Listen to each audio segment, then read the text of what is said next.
Hey guys, this is Erica Vasquez. Hope everybody's doing okay. So today I wanted to talk to you guys about interpersonal relationships, more specifically dialects in interpersonal relationships. So let's get started.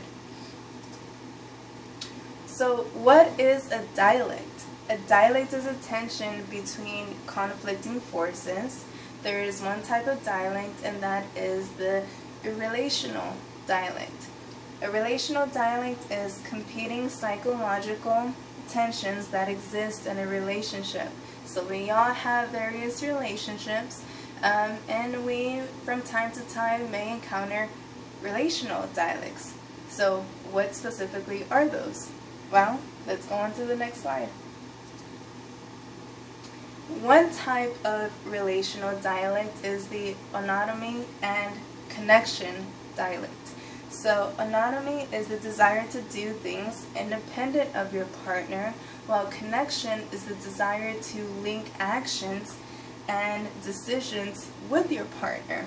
For example, Emma feels a connection towards Louis, therefore expresses her thoughts and her opinions and wants to do everything with Louis, while Louis may feel autonomy and would like to do independent activities rather than with Emma, which this does happen from time to time in relationships. So, next slide. Another type of relational dialect is openness and closure. So openness is the desire to share ideas and thoughts with your partner, while closeness is keeping those thoughts and ideas to yourself and not wanting to share much of those. So for example, Emma is open about her thoughts and feelings with Louis, while Louis might be closed to these and prefers not to say too much.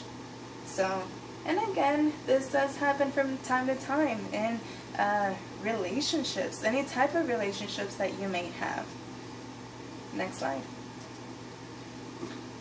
Another type of dialect is the novelty and predictability. So novelty is the desire for originality, for freshness, for uniqueness in your relationship, while predictability is the desire for consistency, reliability, and dependability. So for example, Emma and Louis might know each other for a while, hence predictability. But Emma might opt for a new novelty. So she might want to book a trip with Louis, just kind of out of the blue, just to do something new. So, on to the next slide. So, how do we manage these type of dialects? So there are 4 strategies for satisfying opposing needs. So the first one is temporal selection. Second one, topical segmentation, neutralization, and reframing. So let's go into these. So the first one is a temporal selection. The temporal selection is the strategy of choosing one desire while ignoring the other, just for the time being. So for example, Emma and Louis might feel that they're spending too much time apart, which would be autonomy. So they might opt for connection, in turn correcting the autonomy and connection relational dialect. So when we're in these type of relationships, we try to figure out ways to resolve our issues, and this might be a type of idea that you may opt for. So, which again is the temporal selection.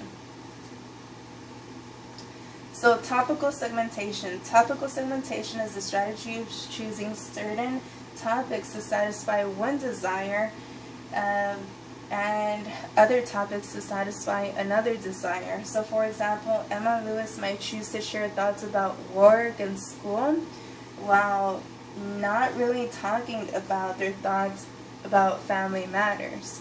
So in a sense, they might be open to talking about school and work, but close to talking about family matters. So, next slide is neutralization. Neutralization is a strategy of compromising between the desire of one person and the desire of others. Compromising is very important in a relationship. So for example, Emma might be spontaneous about booking a trip to Mexico for her and Lewis, seeking some type of novelty, some type of uniqueness, freshness to their relationship. And Lewis might want to keep things predictable, which again does happen from time to time.